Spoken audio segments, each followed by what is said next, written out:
Tradisyong Pilipino na ipinagpatuloy sa Canada. Isinagawa po nitong weekend sa Ontario ang makulay na Santa Cruzan. Bakit nga ba ito mahalaga para sa Filipino-Canadian community? Narito ang report ni Teresa Redula. Makukulay at magagandang kasuotan ng mga kababayan sa Toronto.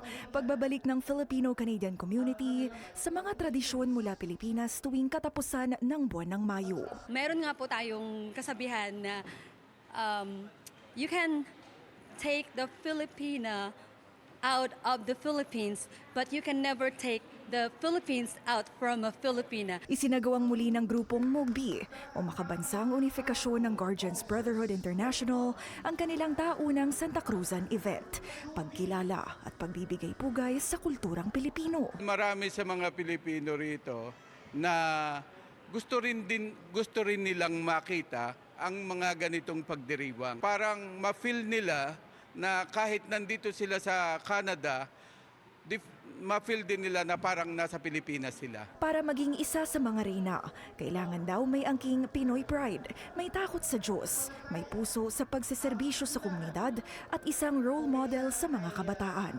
Ito ang reyna ng hustisya.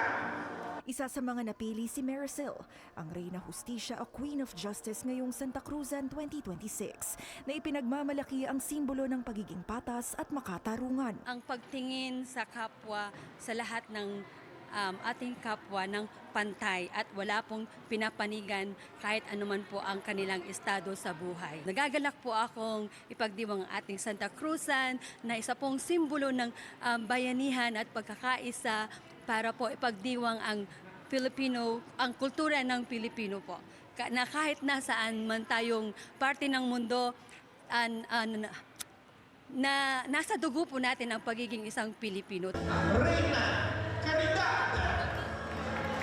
Si Brenda Galvez naman ang Reyna Caridad o Queen of Charity sa Santa Cruzan, Toronto. Mapaghamon man daw ang paghahanda para rito lalo't siya ay ina ng 3 anak. Nasa puso raw niya ang sinisimbolo ng titulo, lalo't aktibo rin siya sa iba't ibang Filipino events sa Canada. As a Reyna Caridad symbolizes as the charity, like many people, Reyna Caridad, they're wearing always the red color. Dagdag ng MOGBI, oportunidad daw ito na makapagbigay ng inspirasyon sa iba. Dinala namin dito itong Santa Cruzan dahil nga gusto rin namin na makita ng mga kabataan dito at matutunan din nila kung ano yung ginagawa namin.